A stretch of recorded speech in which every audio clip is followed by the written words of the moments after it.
میں ان شواہد کی بنا پر یہ یقین رکھتا ہوں پورا ترکش بیلٹ سلسلہ مجددیہ نقشبندیہ کے ساتھ یہ پورا سلسلہ افغانستان سے چلیے ترکستان سے چل کر ترکی تک پورا یہ جو نان عرب ورلڈ ہے نان عرب مسلم ورلڈ وہ سلسلہ مجددیہ حضرت احمد سرہندی رحمۃ اللہ علیہ گردن نہ جھکی جس کے جہانگیر کے آگے جس کے نفس گل سے اگر بھی آرار یہ انہی کا سلسلہ ہے جو پورے ترکش بیلٹ میں آپ کو نظر آئے گا. پھر شاہ ولی اللہ جیسا مفکر. بہرحال یہ تمام شواہد ہیں اور میرے لیے تو سب سے بڑے شواہد جو ہے اب وہ احادیث دیکھیے جو حضور نے بیان فرمائی. جب یہ مارکا گرم ہوگا ایک حدیث ہے حضور فرماتے ہیں ابن ماجہ کی روایت ہے حضرت عبداللہ ابن حارث رضی اللہ تعالیٰ عنہ سے یخرج ناس من المشرق یوتئون للمہدی علی سلطانہ. جب اس عالم عرب میں دیکھیے ایک بات میں عرض کر چکا ہوں بڑی تلخ بات ہے عالم عرب ہمارا بہتر حصہ ہے افضل حصہ ہے ان کو اللہ نے فضیلت ہم سے بہت زیادہ دی ہے. سب سے بڑی فضیلت یہ محمد خود صلی اللہ علیہ وسلم عرب سے یہ رتبہ بلند ملا جس کو مل گیا.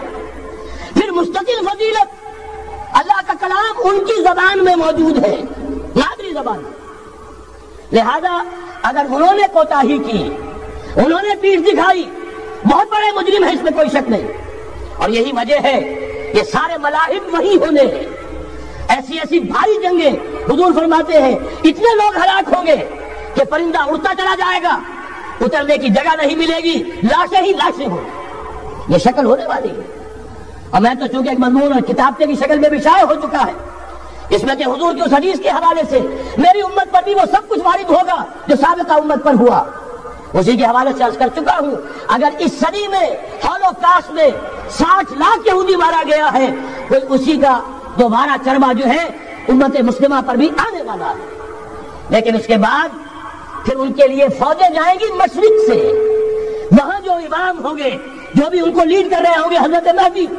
یہ تصور ذہن میں رکھیے ہمارے مابین اور عیسائیوں کے مابین حضرت مسیح کی ذات مشترک اگرچہ ان کا یہ عقیدہ ہے کہ وہ سولی دیے گئے فوت ہو گئے معاذ اللہ ثم معاذ اللہ پھر زندہ ہو کر آسمان پر گئے پھر آئیں گے. ہم کہتے ہیں نہیں وہ سولی دیے ہی نہیں گئے وہ زندہ آسمان پر اٹھائے گئے واپس آئیں گے. گویا کہ بہت حد تک اشتراک ہے لیکن ایک اختلاف بھی ہے. اسی طرح حضرت مہدی کے بارے میں شیعہ اور سنی تصورات میں اتفاق بھی ہے اختلاف بھی ہے. یقیناً امت مسلمہ امت عرب مجھے تو اقبال کا وہ شعر یاد آتا ہے خون اسرائیل آ جاتا ہے آخر جوش میں توڑ دیتا ہے کوئی موسیٰ کرس میں سامری. تو کیا خون اسماعیل جوش میں نہیں آئے گا؟ حضرت اسماعیل کی نسل میں حضور اور حضور کی صاحبزادی حضرت فاطمہ رضی اللہ تعالی عنہ حضور نے فرمایا میری اس بیٹی کی نسل میں اللہ تعالیٰ ایک شخص کو اٹھائے گا جو اس وقت مسلمانوں کی قیادت کرے گا. یہ چیز ہمارے اور اہل تشیع کے مابین مشترک. فرق یہ ہے وہ سمجھتے ہیں کہ ان کے 12ویں امام کہ جو آج سے 1200 برس قبل روپوش ہو گئے تھے وہ ظاہر ہوں گے. ہمارے نزدیک نہیں وہ پیدا ہوں گے نو مولود ہوں گے عام انسانوں کی طرح آئیں گے وہ انہیں نسل فاطمہ میں سے رضی اللہ تعالی عنہ اور وہ اس وقت عربوں کی قیادت کریں گے. خون اسماعیل آ جائے گا آخر جوش میں اور کوئی حضرت مہدی وہ آئیں گے اور اٹھیں گے اور قیادت کریں گے دجال سے مقابلہ کریں گے اور اس ملاحم کے اندر قیادت فرمائیں گے. لیکن ان کی مدد کے لیے مشرق سے فوجیں آئیں گی. گویا کہ پہلے مشرقی کسی ملک میں یہ نظام قائم ہو چکا ہوگا کوئی ایسی طاقت وجود میں آ چکی ہوگی کہ جب وہاں بھٹی دہکے گی تو وہاں کے مسلمانوں کی امداد مشرقی ممالک سے جائیں گے. اور ایک دوسری حدیث میں یہ تو ترمذی کی روایت ہے کتب حدیث میں 3 نمبر پر کتاب یہی ہے صحیح بخاری صحیح مسلم پھر یہ جامع ترمذی. اس میں حضرت ابو ہریرہ سے روایت ہے یخرج من خراسان رایات سود. خراسان میں بتا چکا ہوں حضور کے زمانے کا خراسان افغانستان کچھ حصہ پاکستان کا کچھ روسی ترکستان کی آزاد ریاستیں جو ابھی ہوئی ہیں تھوڑا سا حصہ ایران کا یہ خراسان بزرگ یہ اولڈ گریٹر خراسان. یہاں سے فوجیں چلیں گی سیاہ علم برآمد ہوں گے اور کوئی طاقت انہیں روک نہ سکے گی ان کا منہ پھیر نہ سکے گی یہاں تک کہ وہ ایلیا حضور کے زمانے میں یروشلم کا نام تھا یہاں تک کہ ایلیا میں جا کر نصب ہو جائے. گویا کہ یہ جو ہمارے ہاتھ سے نکلا ہے قبضے سے پہلے یہ بھی عربوں کے ہاتھوں سے نکلا تھا بیت المقدس یروشلم، عرب واپس نہیں لے سکے تھے، کرد خون صلاح الدین ایوبی اس نے واپس لیا، عربوں میں دم نہیں رہا تھا، عیاشیوں کی وجہ سے کھوکھلے ہو چکے تھے۔ میں تجھ کو بتاتا ہوں تقدیر امم کیا ہے، شمشیر و سنا اول طاؤس و رباب آخر۔ یہی وجہ ہے کہ تقریباً 20 صدی کے بعد ان کی حکومت ختم، آسمانہ حق و مت در خون بارت بر زمین بر زوال ملک مستعصم امیر المومنین۔ یہ ہوا کہ نہیں ہوا؟ جبکہ آئے ہیں تاتاری ہورڈز، اور جنہوں نے کہ آخری خلیفہ بنو عباس اسے محل میں سے نکالا ایک کھال کے اندر لپیٹ کر اور اپنے گھوڑوں کے سونوں تلے کچل دیا، عرب معزول کر دیے گئے تھے۔ لیکن اب دوبارہ عربوں کو جب سہارا ملا ہے، لیکن اب بھی انہوں نے کہیں اسلام قائم نہیں کیا، کوئی روس کا غلام رہا، کوئی امریکہ کا غلام رہا، کسی نے اس کا ساتھ دیا، کسی نے اس کا ساتھ دیا۔ تہذیب ہے تو مغربی، تمدن ہے تو مغربی، وضع میں تم ہو نصارہ تو تمدن میں ہنود، یہ مسلمان ہے جنہیں دیکھ کے شرمائے یہود۔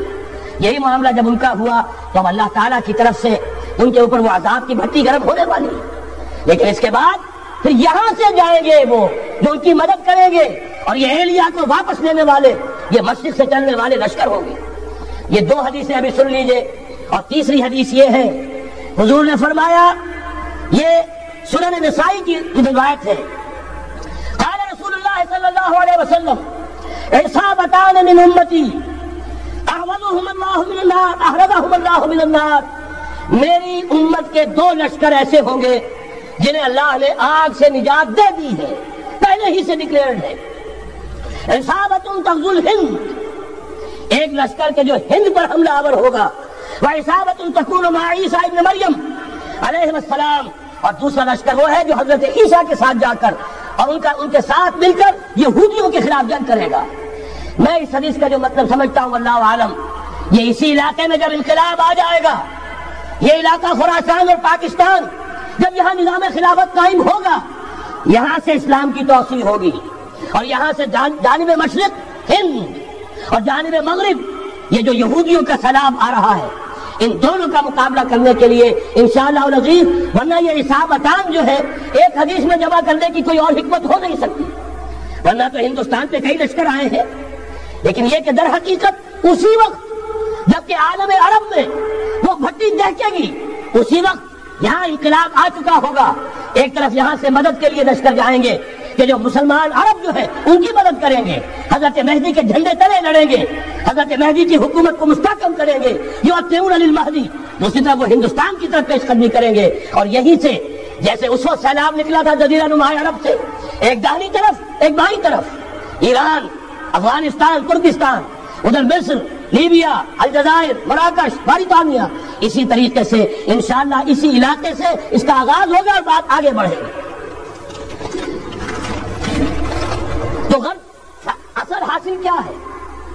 یہ ہونا ہے، پچھلے آثار ثابت کر رہے ہیں کہ ہونا ہے، حضور کی احادیث بتا رہی ہے کہ یہی سے ہونا ہے۔ ہوا صرف یہ ہے ہم بھٹک گئے، ہمیں اپنی منزل یاد نہ رہی۔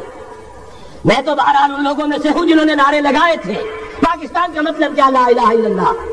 میں سن 46 میں یہاں حبیبیہ ہال میں قائد اعظم نے مسلم اسٹوڈنٹ فیڈریشن کے جس اجلاس کو خطاب کیا تھا، ضلع حصار سے جو 2 ڈیلیگیٹ آئے تھے ان میں سے ایک میں تھا۔ میں نے بہرحال اس تحریک میں بھی حصہ لیا ہے، ایک ننھے کارکن کی حیثیت سے لیا ہے، پھر حالات کو بدلتے اپنے آنکھوں سے دیکھا ہے، ہم کہاں سے کہاں جا پہنچے ہیں۔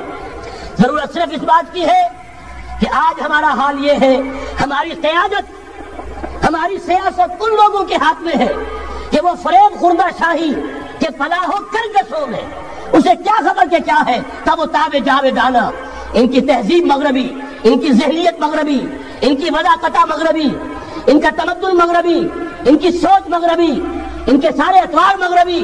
لہذا در حقیقت ایک تو یہ کہ ان سے چھٹکارا پانا، اور دوسرے یہ کہ در حقیقت مغرب کی تمام طاقتوں کو للکارنے کے لیے اس قوم کے اندر سے جذبہ ایمان، جذبہ جہاد کو برآمد کرنا، یہ 2 کام ہے جو کرنے ہیں۔ اور اگر ہم یہ کر لیں گے، جیسا کہ میں نے آیت آپ کو سنائی تھی، اللہ کا کوئی وعدہ غیر مشروط نہیں، ایمان اور عمل صالح، ایمان اور جہاد، یہ وعدے پورے کرو گے تو اللہ کا وعدہ بھی پورا ہوگا۔ لیکن ظاہر بات ہے جیسے یہودیوں نے یورپ کو فتح کیا اور آج وہ مغرب یہودیوں ہی کے زیر اثر ہمیں فتح کرنے پر تلا ہوا ہے. آج نوٹ کیجئے اس طرح 3 اطراف سے یہودیوں نے حملہ کیا یورپ پر، میں اس کا تذکرہ کر چکا ہوں. آج ہم پر بھی اسی طرح کا 3 pronged اٹیک ہے. نمبر 1، ایٹمی دانت نہ نکلنے پائے اس قوم کے، رول بیک کرانے کے لیے خاموش ڈپلومیسی، اس کے ہتھ کنڈے، کہیں ان میں طاقت نہ ہو جائے، کہیں یہ چیلنج کرنے کی پوزیشن میں نہ آ جائے، اپنے پاس ایٹمک ہتھیاروں کے انبار ہو. لیکن کسی مسلمان ملک کے پاس آ گیا تو وہ اسلامک بم بن جائے گا. اگر وہ اسرائیل کے پاس ہے کوئی حرج نہیں، لیکن پاکستان کے پاس کسی صورت میں ہتھیار نہیں ہونا چاہیے. کمزور رکھو، ہمارے دستے نگر رہے، ہماری ہی مرضی پر، ہمارے چشم ابرو کے اشارے پر حرکت کرے. نمبر 2، اباحیت، بے حیائی، عریانی، فحاشی، اس کا سیلاب اور سب سے بڑھ کر خاندانی نظام کو برباد کرنے کے لیے یہ بہبود آبادی کا پروگرام. اور دیکھیے جادو وہ جو سر چڑھ کر بولے، مسلمانوں کے ہاتھوں کرا رہے ہیں. قاہرہ میں کانفرنس کرائی ہے ایک مسلمان ملک میں، اور یہ کہ اس کو آرگنائز کرنے والی ایک پاکستانی مسلمان عورت. یہ ہے در حقیقت کہ وہ لوگ اگر کرنا بھی چاہتے ہیں تو اس کا الزام بھی براہ راست اپنے اوپر نہیں، بلکہ یہ کہ خود کوئی مسلمان ہو جو یہ کام کرے. اب جو سیلاب آئے گا جس کے لیے مدد بھی دی جا رہی ہے، اس سے ہمارے سارے بندے حیا ٹوٹ کر رہ جائیں گے، خاندانی نظام برم ہو کر رہ جائے گا. جو ابھی تک اللہ کا شکر ہے کہ ہمارے ملک کے اندر انٹیکٹ ہے کچھ اوپر کا طبقہ جو بالکل ہی مغربی تہذیب میں رگا گیا ہے، ورنہ ہمارے ہاں خاندان کا نظام ابھی انٹیکٹ ہے. لیکن یہ کہ یہ سیلاب بھی بڑی شدت سے آ رہا ہے، یہ چیزیں بیک وقت کیوں ہو رہی ہیں. اور تیسرا اور سب سے زیادہ سٹل وار، سب سے زیادہ یہ سمجھیے کہ جو لطیف، جو کہ ایک طرح کا احسان جتایا جا رہا ہے، ڈالروں کی اب یلغار. اب یہاں پر امریکی سرمایہ ڈالر چاہے مشرق سے آئے چاہے مغرب سے آئے، وہ یہودیوں کا اعلی کار ہے. آپ نے اگر $1 نوٹ کا اگر کبھی نقشہ دیکھا ہو، اس کے اوپر جو سنگیا بنا ہوا ہے، جو نشان ہے، وہ کیا ہے؟ پیرامڈ، احرام مصر. یہ کن کے لیے اہمیت رکھتے ہیں؟ ہزارہا یہودیوں کا خون اور ان کی ہڈیاں ان پیرامڈز کے تلے دبی ہوئی. جب یہ احرام بنائے گئے تھے، یہ یہودی وہاں غلامی کے دور میں تھے، بیگار ان سے لی جا رہی تھی. بڑے بڑے پتھر جب گرتے تھے تو پسنے والے یہودی ہوتے تھے. یہ ان کی اپنی جیسے ہولوکاسٹ، جیسے انہوں نے اس کو اپنا سمبل بنایا ہوا ہے، اسی طریقے سے پیرامڈ، مصر کا پیرامڈ، یہ گویا کہ ان کے اس زوال کا ایک نشان ہے. اور اس پر ایک آنکھ بنی ہوئی ہے، ایک آنکھ، کانے دجال کی آنکھ، وہ دیکھ رہی ہے. عجیب ہے یہ سمبل.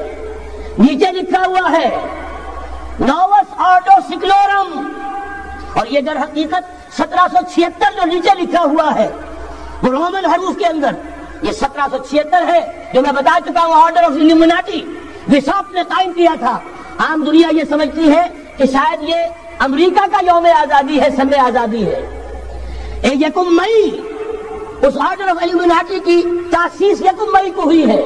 یہ 1 مئی جو منایا جاتا ہے، دھوکہ یہ دیا گیا ہے کہ یہ شکاگو کے جو مزدور ہیں ان کی یادگار ہے. حقیقت میں یہ 1 مئی اور 1776 آرڈر آف الومناٹی کی تاسیس کی تاریخ ہے. یہ تمام معاملہ سمجھ لیجئے. ڈالر در حقیقت ہم نے ابھی تازہ ندائے خلافت میں نعیم صدیقی صاحب کی نظم شائع کی ہے. 45 برس بلکہ شاید اس سے بھی زیادہ عرصے کی پرانی نظم ہے جو ہم نے شائع کی ہے. ڈالر میرے اس دیش کو ناپاک نہ کرنا. اور میں تو انہیں داد دیتا ہوں جو کچھ انہوں نے، شاعر کہتے ہیں اس کو جو صاحب شعور ہے، اس صاحب شعور نے جو مشاہدہ کیا ہے کہ ڈالر آئے گا تو کیا آئے گا ہمارے ہاں، اس کی پوری داستان اس تازہ ندائے خلافت میں ہم نے نہ معلوم کہاں سے اس کو کھود کر نکلوایا ہے. ہم ان کا احسان مانتے ہیں کہ انہوں نے اپنی یہ پرانی نظم، اب ان کی جماعت تو سب بھول بھال گئی ان چیزوں کو، اس لیے وہ اسے تج کر باہر بھی اب آ گئے. بہرحال ہمیں تو ان کی ہے کہ چیز جو ہے، مجھے تو وہ شعر آج کا اگر آپ نے جنگ کا میرا کالم پڑھا ہو، میری تو فکر کے اندر سچ بس گیا ہے. پاکستان کے بارے میں جب کہا تھا اے آندھیو سنبھل کے چلو اس دیار میں، امید کے چراغ جلائے ہوئے ہیں ہم، ہماری امیدوں کے چراغ ہے یہ اسلام کا کہ ہمارا بننے والی ملک ہے یہ، اس کو ہم نے قائم کیا تھا اسلام کے لیے. یہ آندھیاں نہ چلے، اس ملک کو ہم نے اسلام کے چراغ جو ہے ہم نے اس میں روشن کیے ہوئے ہیں. اے آندھیوں سنبھل کے چلو اشتہار میں امید کے چراغ جلائے ہوئے ہیں ہم. بہرحال یہ تیسرا سیلاب ہے، ننگی سرمایہ داری، جس کی پھر لعنتیں ہوتی ہیں. ایک طرف فقر، ایک طرف احتیاج، ایک طرف بھوک، ایک طرف دولت کے انبار. پہلے بھی ہمارے ہاں فرق کم نہیں ہے، لیکن اب جو ہوگا اگر یہ بات پوری ہو گئی تو ننگی سرمایہ داری، اور سرمایہ داری ہی در حقیقت یہود کا سب سے بڑا ہتھ کنڈا ہے. یہ بینکنگ کا نظام، یہ سارا کا سارا سودی نظام، یہ IMF، یہ ورلڈ بینک، یہی تو ان کے سب سے بڑے ادارے ہیں. تو واقعہ یہ ہے کہ تین طرف سے ہم پر حملہ ہو رہا ہے. اور یہ سود کے بارے میں کیا کہا تھا اقبال نے؟ اضربا آخر چمی زائد فتن، اس سود کے ام الخبائث کے پیٹ سے سوائے فتنوں کے اور کیا برآمد ہو سکتا ہے؟ کس نہ داند لذت قرض حسن، کسی کو قرض حسنہ کی لذت یاد نہیں رہی. بغیر سود کے قرض دو. تمہارے پاس فاضل رکھا ہوا ہے، کسی بھائی کو دو کہ وہ اپنی معاشی گاڑی کا پہیہ چلا لے، پھر اصل واپس لے لینا. اگر اتنی ہمت نہیں ہے کہ ان تصدقوا فهو خیر لکم، صدقہ ہی کر دو تو سب سے اچھا ہے.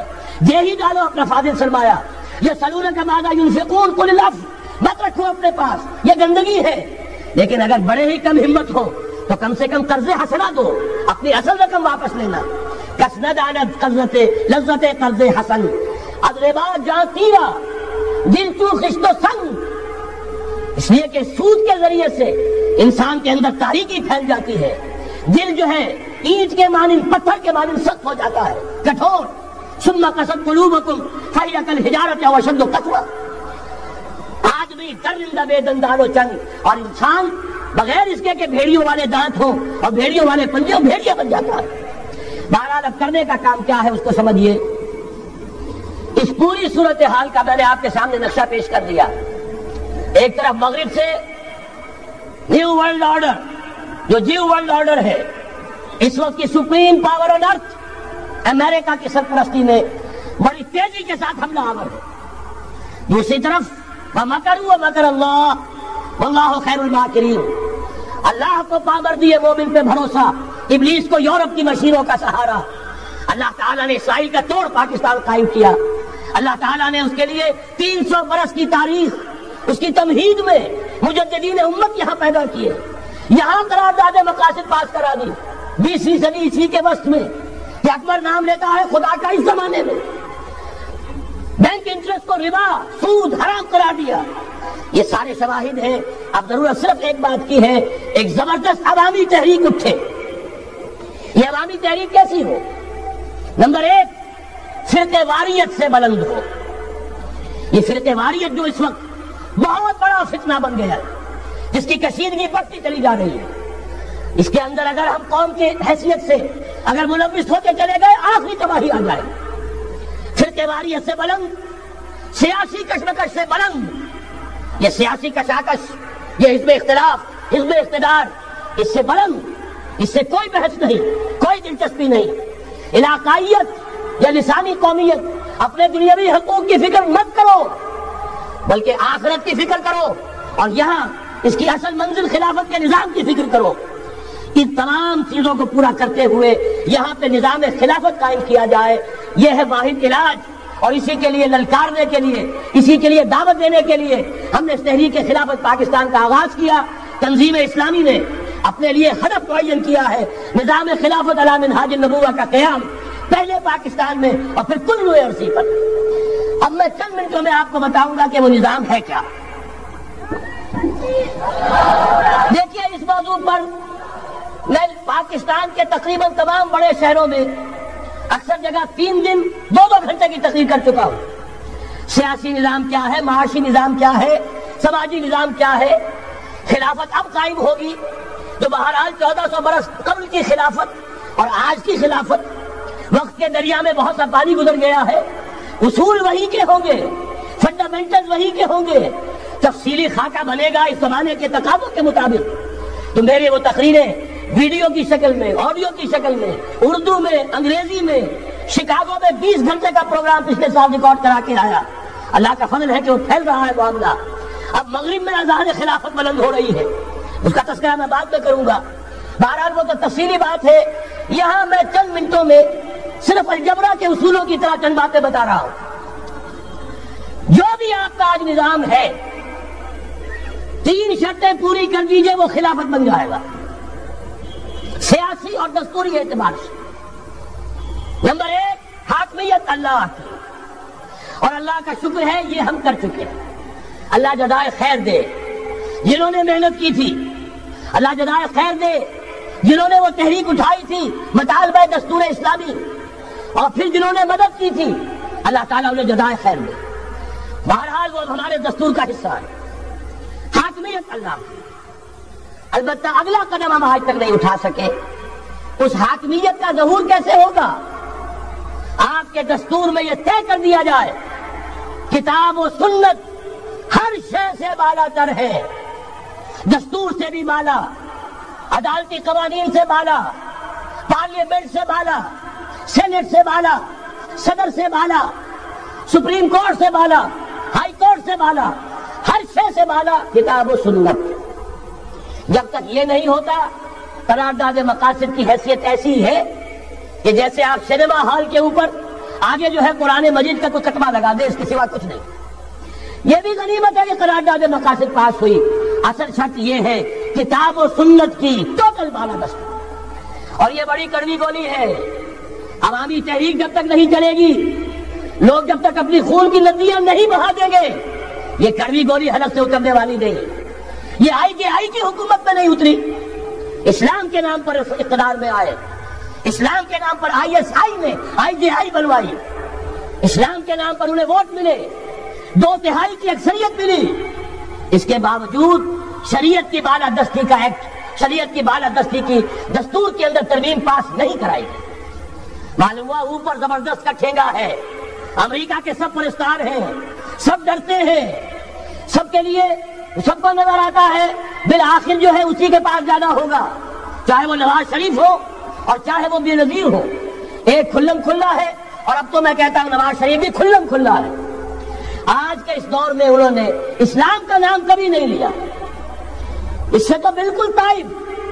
بس صرف فرق یہ رہ گیا ہے بے نظیر کھلم کھلا بھی مذاق اڑا لیتی ہے اسلامی صداؤں کا، اسلامی قوانین کا. یہ اس پر ذرا خاموش ہے. لیکن یہ کہ اپنی تحریک میں ہمارے بہت سے جو سیاسی قائدین ہیں مسلمانوں کے، کتنے بیانات آپ نے پڑھے ہوں گے، ذرا اسلام کا نام لے لیں ہم ساتھ ہو جائیں گے. مولانا سمیع الحق صاحب کا بیان آیا، ذرا اسلام کی بات کریں تو ہمارے اور بہت سے علماء اور ہمارے طارق صاحب جو ہے انہوں نے بھی کہا کہ میں ہم ساتھ آ جائیں گے. لیکن یہ کہ بڑا پکا ثابت ہوا نواز شریف اسلام کا نام نہیں لیا. یہ بات جان لیجئے، یہ اس کے بغیر، قربانی کے بغیر اصل یہی منزل ہے، اصل کٹھن یہی ہے. یہ کتاب و سنت کی بالادستی، اس کو قبول کرنا، اختیار کرنا، یہ بغیر عوامی تحریک کے، بغیر قربانیوں کے ممکن نہیں ہوگا. بہرحال دوسری بات یہ، اور تیسری بات، کسی غیر مسلم کو نظام خلافت میں قانون سازی میں شریک نہیں کیا جا سکتا. جس قانون کی بنیاد کتاب و سنت، جو نہ کتاب کو مانے نہ سنت کو مانے، اس کا اس ملک کی قانون ساز اسمبلی میں جانے کا مطلب کیا ہے؟ ان کی علیحدہ اسمبلیاں ہوں، ان کے جو حقوق ہیں مائنورٹیز کی حیثیت سے ان کی گارنٹی دی جائے، ان کی جان مال عزت آبرو کا پورا تحفظ، ان کی پوری مذہبی آزادی، ان کی عبادت گاہوں کی پوری ضمانت ان کی حفاظت کی، ان کا پرسنل لا ہو، سب کچھ ہوگا. قانون سازی میں غیر مسلم شریک نہیں ہو سکتا. نظام خلافت کی اعلیٰ ترین سطح کی پالیسی بنانے میں غیر مسلم شریک نہیں ہو سکتا.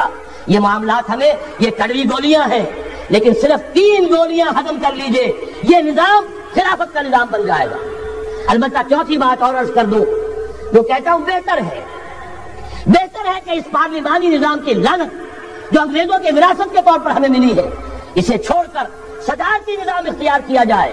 وہ صدارتی نظام جو نظام خلافت سے قریب تر ہے، انہوں نے ہم سے لیا ہے.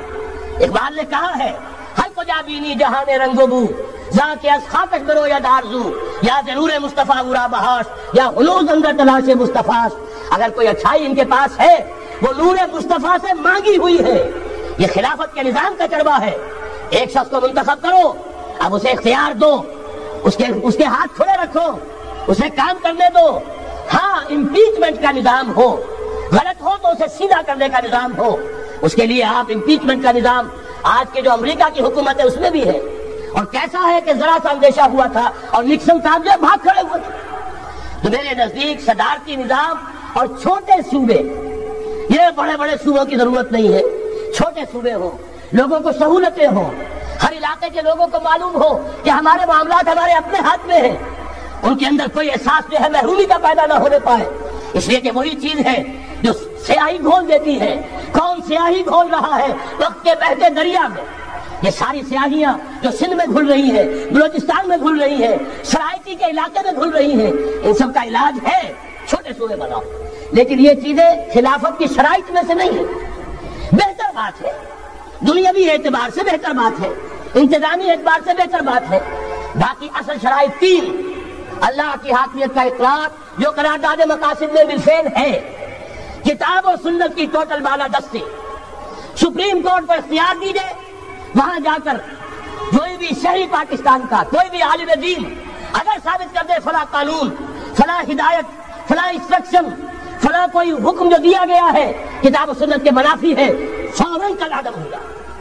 اور تیسری بات، غیر مسلم پروٹیکٹڈ مائنورٹی ہوں گے، ان کی جان مال عزت آبرو کی حفاظت ہوگی، لیکن یہ کہ وہ برابر کے قانون سازی کے حق میں شریک نہیں ہو سکتے، اس لیے کہ یہاں کتاب و سنت منبع ہے قانون کا جس کو وہ تسلیم نہیں کرتے. اسی طرح یہ معاشی نظام،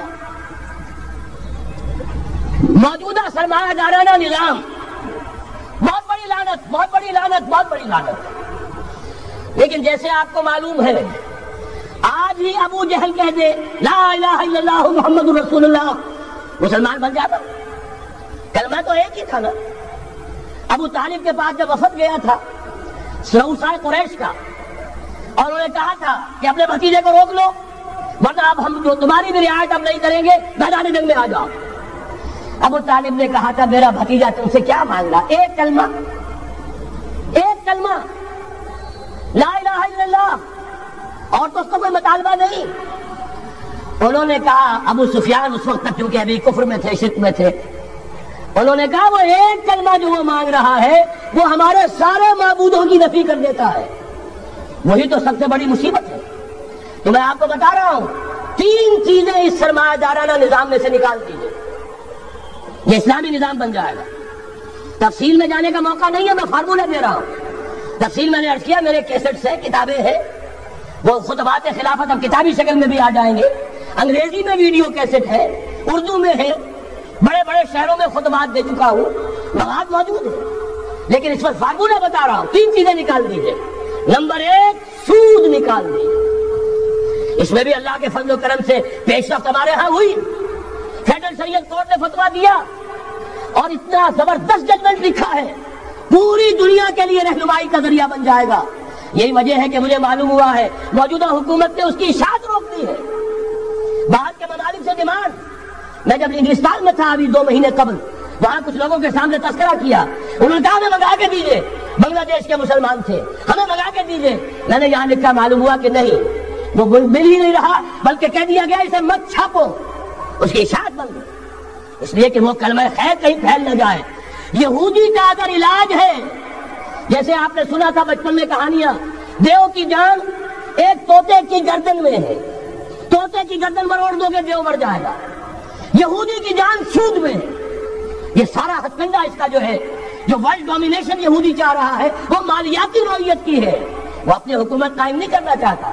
حکومت کے تو بڑے کھکھیڑ ہوتے ہیں، بڑی ذمہ داریاں ہوتی ہیں، لوگوں کی تلقینیں سننی پڑتی ہیں، بھوکے بھیڑیے کبھی ٹوٹ پڑتے ہیں. لہذا ان کو چھوڑو، حکومت وہ خود کرے. ہاں وہ محنت کرے حیوانوں کی طرح، ملائی ہمارے پاس آتی چلی جائے، زندہ رہنے کی حد تک تو ان کو دیں گے. جیسے تانگے والا گھوڑے کو بھی آخر دانہ تو ڈالتا ہے کہ اگلے دن پھر اسے جوتنا ہے تانگے کے اندر، لیکن اصل کمائی تو اس کی ہے جو ہو رہی ہے. صرف یہ مالیاتی نظام اور اس کا ایک ہی لفظ کے اندر توڑ ہے، سود ختم اور یہود کی گویا کہ جان نکل جائے. یہی وجہ ہے جیسے ہی فیڈرل شریعت کورٹ کا فیصلہ آیا تھا، وہ جو کوئی چیزیں پائپ کے اندر پڑی ہوئی تھی مدد کی، وہ بھی روک لی گئی. یہ قوم کدھر جا رہی ہے؟ یہ تو ہمارے ہاتھ سے نکلی جا رہی ہے. اور جب تک کہ اس کے خلاف IJI کی حکومت کو سپریم کورٹ میں اپیل میں نہیں پہنچا دیا، اس وقت تک یہ ہے $1 جو ہے کہیں سے ادھر سے ادھر ہلنے نہیں دیا. یہ ہے حقائق، اصل میں ان کو سمجھ لیجیے. سود نکال دیجئے، جوا، اسپیکولیشن، فارورڈ ٹریڈنگ کی وہ ساری صورتیں جو صرف بیع سلم ایک جائز ہے، باقی ساری صورتیں حرام ہیں، ان کو نکال دیجئے اور جاگیرداری ختم کر دیجئے۔ جاگیرداری ختم کرنے کے لیے حضرت عمر کی شمشیر لانی ہوگی، شمشیر فاروقی۔ ان کا یہ فتویٰ تھا، اجماع تھا کہ جو ملک، جو علاقے بدور شمشیر فتح ہوئے ہیں وہ کسی کی انفرادی ملکیت نہیں رہیں گے، وہ امت مسلمہ کی اجتماعی ملکیت ہے۔ کوئی انچ زمین، اسی وجہ سے ہمارے ہاں فرق ہے خراجی اور عشری زمین ملکیتی ہوتی ہے، اس میں سے ایک مسلمان جس کی ملکیتی زمین ہے اس کا وہ 10واں حصہ یا 20واں حصہ پیداوار کا دے کر فارغ، اور جو خراجی زمین ہوتی ہے وہ کسی کی ملکیتی نہیں ہوتی، وہ تو مسلمانوں کی ہے، نظام خلافت کی ہے۔ جو کام کر رہا ہے چاہے مسلمان ہو چاہے غیر مسلم ہو، وہ کاشت کرے گا، آدھا اس کا ہے، آدھا ریاست کا ہے، بیت المال کا ہے۔ یہ ہے نظام خراجی کا اور عشری کا فرق۔ اور حضرت عمر نے طے کر دیا تھا رضی اللہ تعالیٰ عنہ کہ جتنے علاقے فتح ہوئے، یہ مصر ہے، یہ عراق ہے، یہ شام ہے، یہ ایران ہے، ساری زمینیں مسلمانوں کی اجتماعی ملکیت۔ کام کرنے والے چاہے یہودی ہو، چاہے مجوسی ہو، چاہے عیسائی ہو، چاہے وہ مسلمان ہو جائیں، زمین خراجی رہے گی، زمین سے خراج جائے گا بیت المال میں تاکہ تمام امت کی بہبود میں صرف ہو سکے۔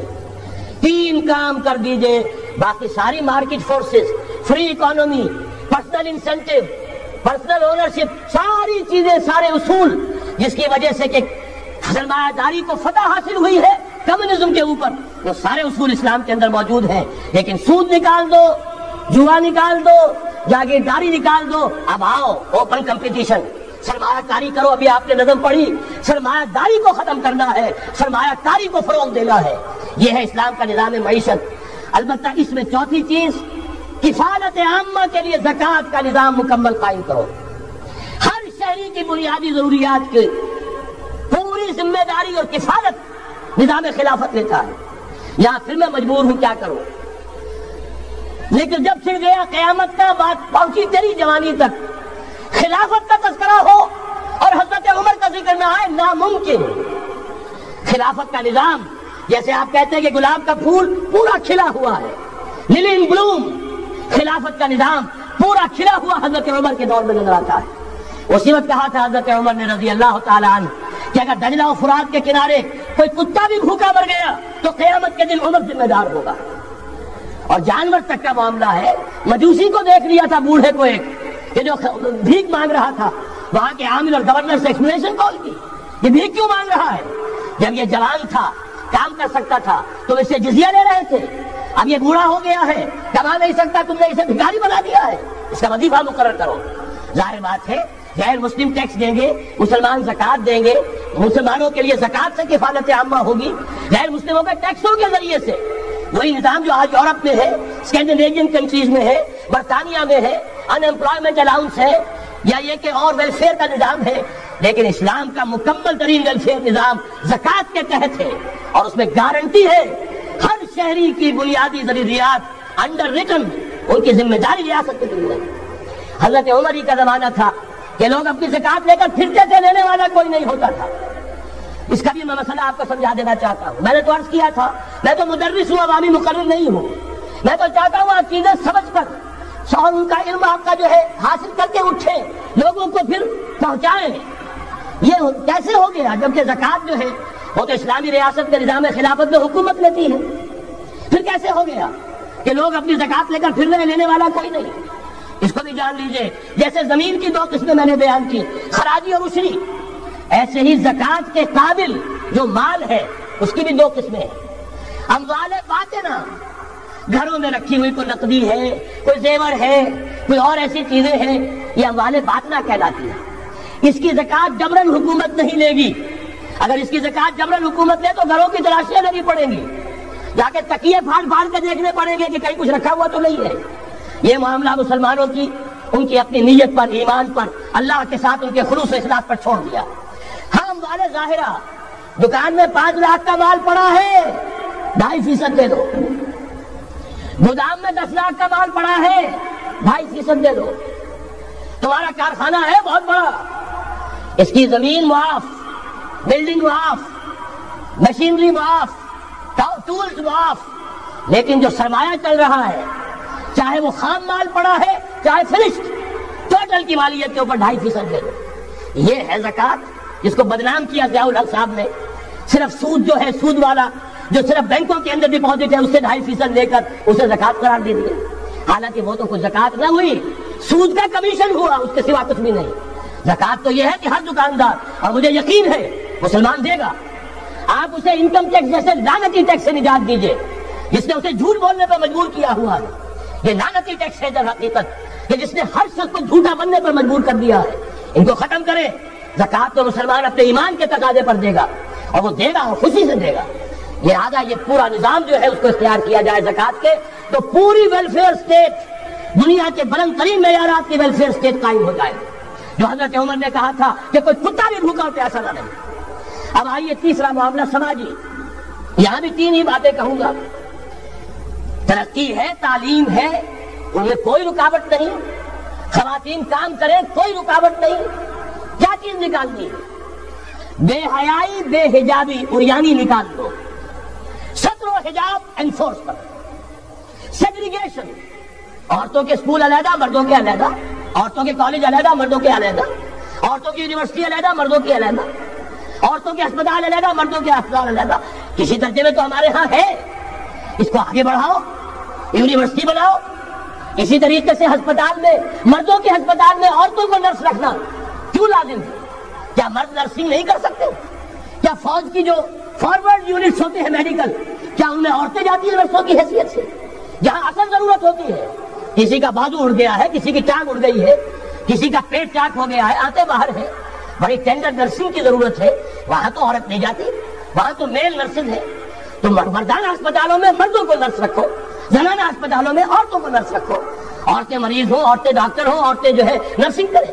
وہاں کی انتظامیہ بھی عورتوں کو دیجیے. پھر یہ ہے کہ ساری پرائمری ایجوکیشن عورتوں کو دے دیجیے. چھوٹی عمر کے بچے ہیں، انہیں عورت کے اندر اللہ تعالیٰ نے جو شفقت مادری رکھی ہوئی ہے فطری طور پر، ضرورت ہے اس ٹینڈر ایج میں. تو ارادہ اگر ہو جائے تو ہر کام ہو سکتا ہے. ارادہ چاہیے. یہ کہ بے ستری، بے حجابی، عریانی، فحاشی کا خاتمہ کرو. نمبر 2، شراب اور منشیات کا خاتمہ کرو. اس کے لیے آئرن ہینڈ بلکہ آئرن فسٹ کی ضرورت ہے. یہ کر کے دکھایا، ایرانیوں نے کر کے دکھا دیا.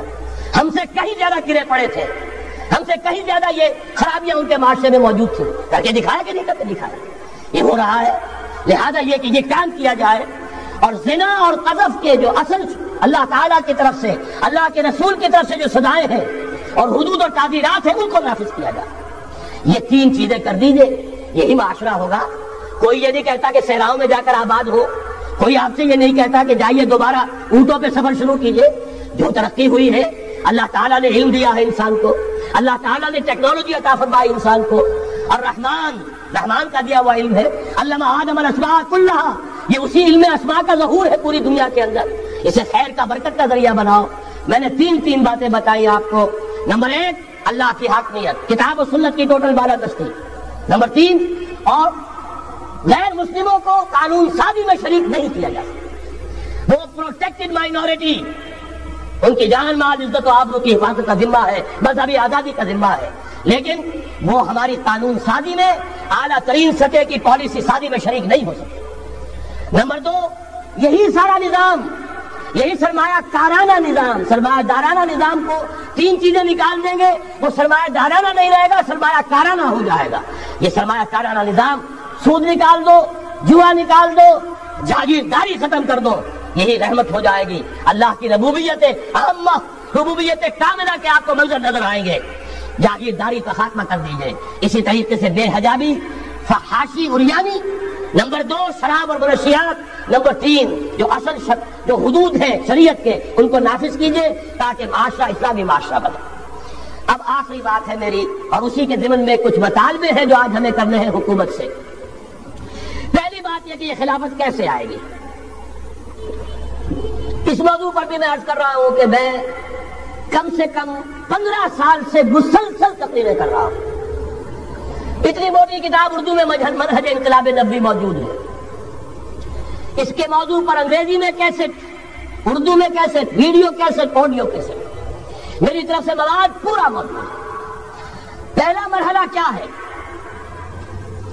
غور سے سنیے، اس لیے کہ اس کے مخاطب اب آپ ہیں براہ راست ہر فرد۔ خلافت کا نظام قائم کرنا ہے تو پہلے اپنی ذات میں خلیفہ بنیے۔ اللہ نے آپ کو ایک جسم دیا ہے، زبان دی ہے، آنکھیں دی ہیں، کان دیے ہیں، یہ سب آپ کے پاس اللہ کی امانت ہے، ان پر اللہ کی حکومت قائم کی۔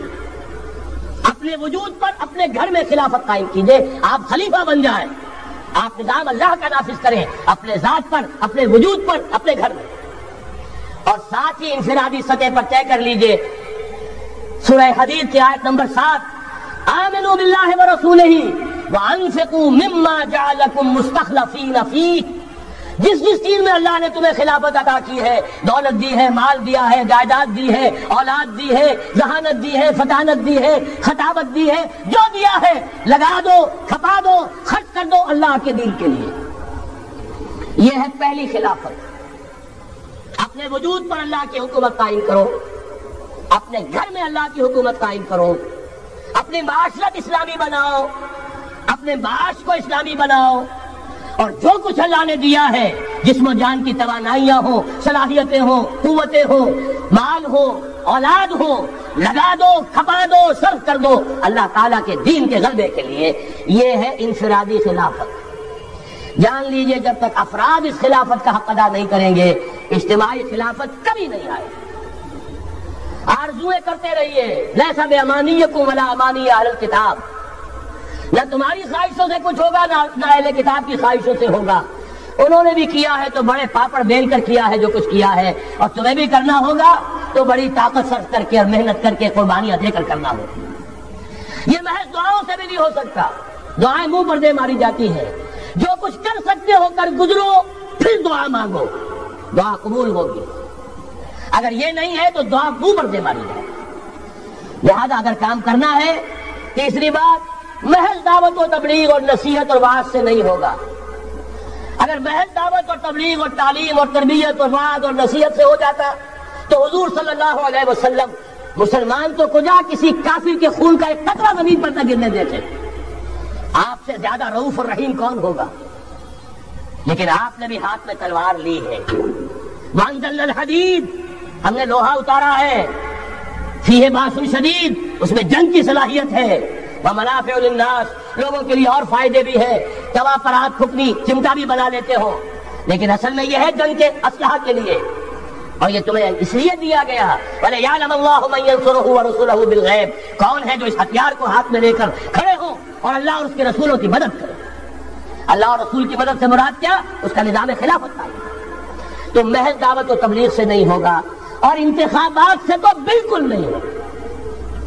یہ تو یوں سمجھیے کہ واقعہ یہ ہے کہ اگر آپ مجھ سے پوچھیں، سب سے بڑا صدمہ جو مجھے ہے، سب سے بڑا صدمہ وہ ان مذہبی جماعتوں کے کردار کی وجہ سے ہے جنہوں نے اس ملک میں آ کر سیاست کی کشاکش اور انتخابی سیاست کے اندر اپنا سارا وقت، ساری توانائیاں ضائع کر دی، کچھ حاصل نہیں ہوا۔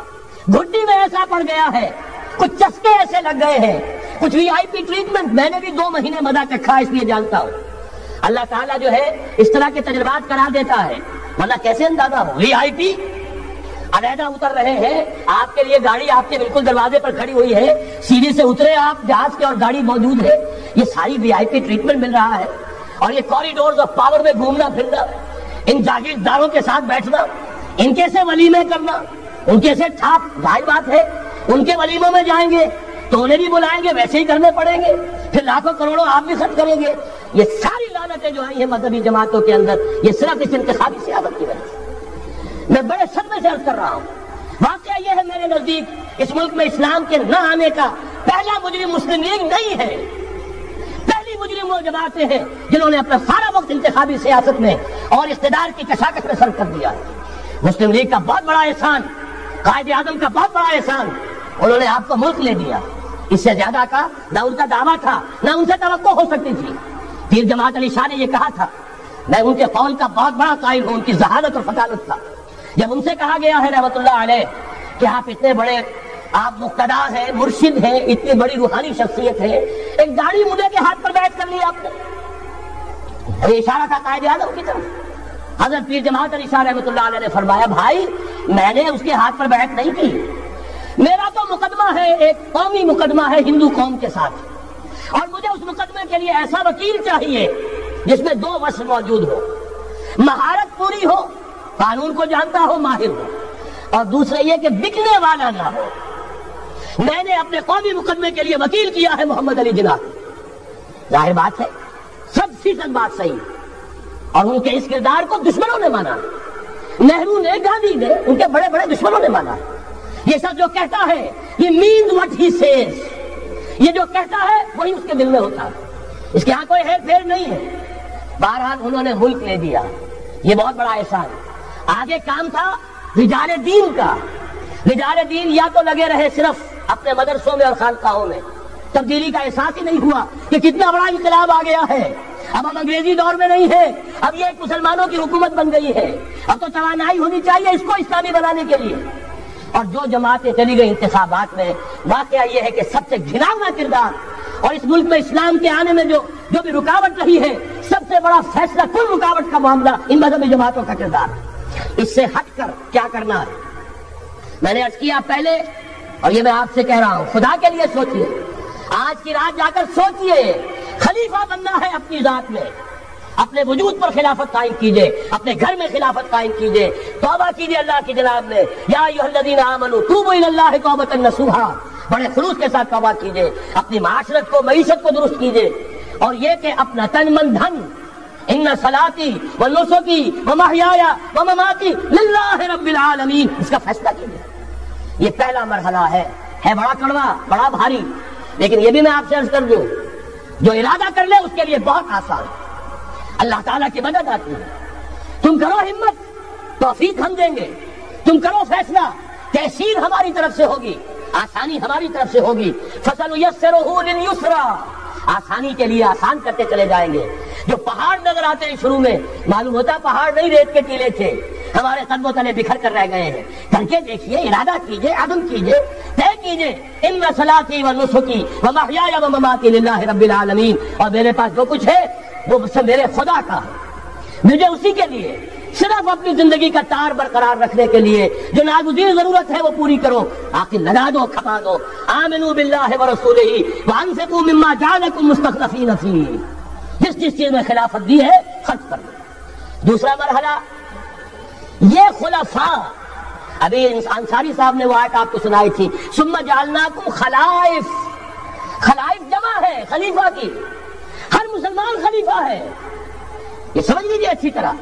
وہ تو صرف یہ ہے کہ جیسے یہ جو کافرانہ نظام ہے جمہوریت کا، جو مادہ پرستانہ انسانی حاکمیت کی بنیاد پر، اس میں بھی ہر شہری حاکم ہوتا ہے، اپنے ووٹ کے ذریعے سے وہ اپنی حاکمیت کا اختیار منتقل کرتا ہے، وہ نمائندہ بن کر آتا ہے، گویا کہ انہوں نے اپنی حاکمیت ڈیلیگیٹ کی ہے اس شخص کو، اس صدر کو، چاہے وہ بش تھا اور چاہے وہ کلنٹن ہے، ورنہ حاکمیت تو پاپولر ہے، عوام کی ہے۔ اسلام میں خلافت عوام کی ہے، لیکن عوام مسلمان جو اللہ کو ماننے والے ہیں ان کی خلافت ہے، اور ان کی خلافت پہلے وہ اپنی ذات میں خلیفہ بنیں گے، پھر اپنی خلافت کا ایک حصہ ایک خلیفہ کو منتقل کریں گے، جب تک خلافت نہیں ہوتی ایک جماعت کے امیر کو منتقل کریں گے وہی حصہ۔ علیکم بالجماعہ، طاقت بنو، قوت بنو، علیکم بالجماعہ، ید اللہ علی الجماعہ، اللہ کی تائید، اللہ کی نصرت، اللہ کی طرف سے برکت جماعت پر آتی ہے، افراد پر نہیں آتی۔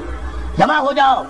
حضرت عمر نے تو جو اثر نقل فرمایا وہ آخری درجے کا ہو سکتا ہے، لا اسلام الا بالجماعہ، ولا جماعہ الا بالامارہ، ولا امارہ الا بالسماع، ولا سماع الا بالاطاعہ۔ اسلام ہے ہی نہیں جماعت کے بغیر، اور جماعت نہیں ہے امارت کے بغیر، امارت بغیر اس کے بغیر نہیں ہو سکتی کہ ان کا حکم سنو، اور سننے کے کچھ حاصل نہیں جب مانو نا۔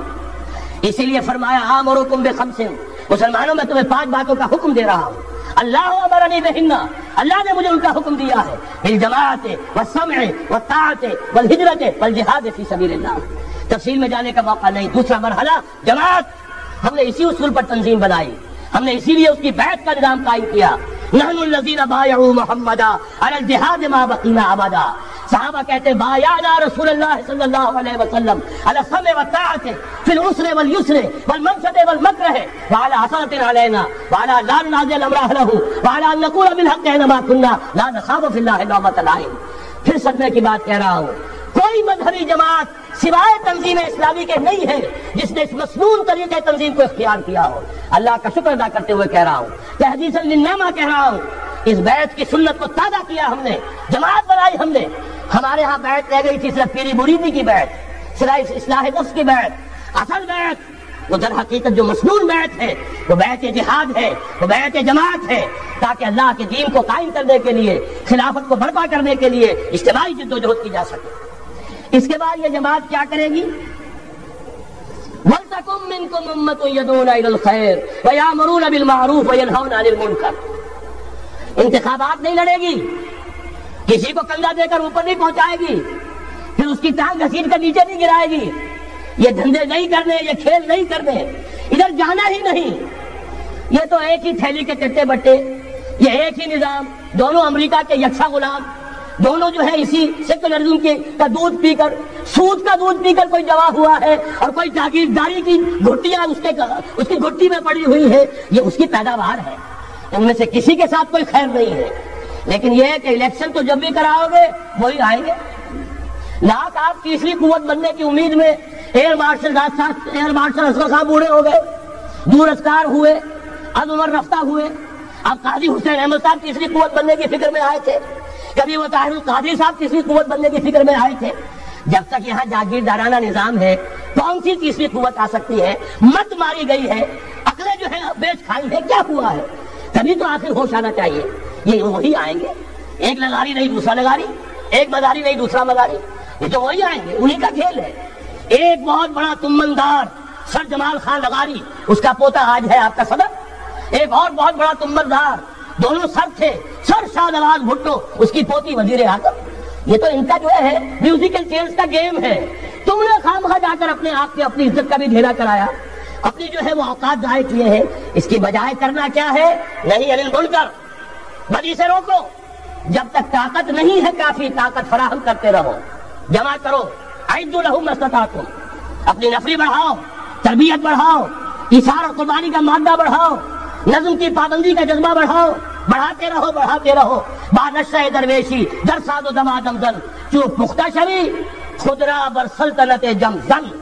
جب طاقت کافی ہو جائے اب میدان میں آؤ، للکارو، کہو اب نہیں چلنے دیں گے اس حرام کام کو، نہیں چلنے دیں گے اس ملک میں سود کو، نہیں چلنے دیں گے اس ملک میں جاگیرداری کو، نہیں چلنے دیں گے یہاں بے حیائی اور فحاشی کو۔ گھیراؤ کریں گے، پکیٹنگ کریں گے، کسی کی جان اور مال کو نقصان نہیں پہنچائیں گے، اداروں کا گھیراؤ ہوگا، ان تمام چیزوں کی برائیوں کا استحصال ہوگا۔ پھر گولیاں چلے، سینوں پر کھائیں گے، اللہ وہ دن لائے اور ہمیں اس کے لیے اہل بنائے۔ شہادت ہے مطلوب و مقصود مومن، نہ مال غنیمت نہ کسوت کشائی، اس کے سوا کوئی راستہ نہیں ہے۔ اس کے بغیر جو بھی خواب دیکھتا ہے جنت الحمقاء میں رہتا ہے، یا اپنے آپ کو دھوکہ دے رہا ہے، یا دوسروں کو دھوکہ دے رہا ہے، اور کوئی امکان نہیں ہے۔ ایک ہی راستہ ہے۔ اگر محمد الرسول اللہ اور ان کے ساتھیوں کو انہی وادیوں میں سے گزرنا پڑا، اگر طائف کا پتھراؤ محمد الرسول اللہ کو اپنے جسم اطہر پر جھیلنا پڑا، دندان مبارک محمد الرسول اللہ کے شہید ہوئے، خون کا فوارہ ان کا چھوٹا، سینکڑوں صحابہ جن میں حضرت حمزہ جیسے بھی ہے، اسد اللہ و اسد رسول، جن کی لاش کا نقشہ ابھی آپ نے سنا، ناک کٹی ہوئی ہے، کان کٹا ہوا ہے، پیٹ چاٹ کر کے کلیجہ چبایا گیا ہے۔ حضور کو جو صدمہ ہوا ہے، مدینے جب واپس گئے ہیں، انصار کے گھروں سے عورتوں کے بین کرنے کی آوازیں آئیں، اس وقت تک حرمت نہیں ہوئی تھی، اور عربوں کا رواج تھا جیسے ہمارے ہاں دیہات میں اس طرح خواتین نوحے کرتی ہیں، بین کرتی ہیں، اس وقت تک وہاں ان کے ہاں بھی رواج تھا، تو وہاں ہو رہا تھا۔ 70 صحابہ شہید ہوئے تھے۔ وہ کوئی ہر شہید کسی کا بیٹا تھا، کسی کا شوہر تھا، کسی کا بھائی تھا، کسی کے ساتھ کوئی اور رشتہ تھا، پورا مدینہ جو ہے ماتم کدا بنا ہوا تھا۔ اس وقت حضور کی زبان سے بھی الفاظ نکل گئے، اما حمزہ تو فلا بواکی لہو، ہائے حمزہ کے لیے تو کوئی رونے والیاں بھی نہیں۔ جب انصار نے اپنے گھروں سے بھیجا خواتین کو، حضرت صفیہ رضی اللہ تعالیٰ عنہ کے ہاں، وہاں جاؤ تعزیت کرو۔ یہ ساری وادیاں ہیں جو طے کی ہیں محمد الرسول اللہ والذین معہ۔ سفر تبوک ہوا ہے جسے جیش الاسرا کہا گیا ہے۔ ایسا مرحلہ بھی آیا ہے 3 مجاہدین کو 24 گھنٹے کے راشن میں ایک کھجور ملی، ایک کھجور 24 گھنٹے کا راشن ملی۔ ان لوگوں نے یہ قربانیاں دی ہیں، اس کے بغیر نہیں ہوگا۔ تو ظاہر بات ہے اس کے لیے پہلے تیاری، کچے پکے لوگ اگر لے آئے تو خاک میں مل اور آگ میں جل، جب خشت بنے تب کام چلے، ان خام دلوں کے عنصر پر بنیاد نہ رکھ، تعمیر نہ کر۔ یہ تو پختگی خام ہے جب تک تو ہے مٹی کا ایک انبار، تو پختہ ہو جائے تو ہے شمشیر بے زنہار تو۔ وہ پختہ ہو جائے، اب ٹکر مول لو، آگے بڑھو، للکارو، آنکھوں میں آنکھیں ڈالو، باطل کا مقابلہ کرو، اس کے استحصال کے لیے اپنی جانیں قربان کر دینے کو سب سے بڑی کامیابی سمجھو۔ یہی واحد راستہ ہے، اس کے سوا جب وہ مرحلہ آ جائے گا، اللہ کرے کہ وہ آئے، اور میں اب اس وقت تو بیان نہیں کر سکتا، وقت بہت ہو گیا ہے۔ میری جو ایک کتاب چھپ چکی ہے سابق اور موجودہ مسلمان امتوں کے کا ماضی حال مستقبل، آنے والی جو حالات ہیں ان کا ایک نقشہ میں نے بیان کیا جو احادیث نبویہ میں آیا ہے۔ میرا اندازہ یہ ہے کہ اب معاملہ زیادہ دور کا نہیں ہے، بلکہ ہمارے لیے تو نہ دور کا ہے نہ دیر کا ہے، انشاءاللہ یہیں سے ہوگا۔ بس صرف یہ ہے کہ فریب خوردہ شاہی اور بھٹکا ہوا آہو جو ہے اسے پھر اپنی منزل یاد آ جائے۔ کبھی بھولی ہوئی منزل بھی یاد آتی ہے راہی کو، اور بھٹکے ہوئے آہو کو پھر سوئے حرم لے چل۔ اس کے لیے وہ رہنمائی درکار ہے، آپ میں سے ہر شخص رہنما بن کر اٹھے، اس دعوت کا مبلغ بن کر اٹھے، جیسا کہ حضور نے اپنے خطبے کے آخر میں فرمایا تھا فَلْيُبَلِّغِ الشَّاهِدُ الْغَائِبَ۔ اب جو یہاں موجود ہے وہ اپنا فرض سمجھیں کہ دوسروں کو پہنچائیں گے۔ اس حوالے سے یہ ہے کہ ہمارا لٹریچر، ہمارے ویڈیوز، آڈیوز وہ ہم ہر میدان میں موجود ہے، چیزیں استعمال کیجیے۔ اب میں چند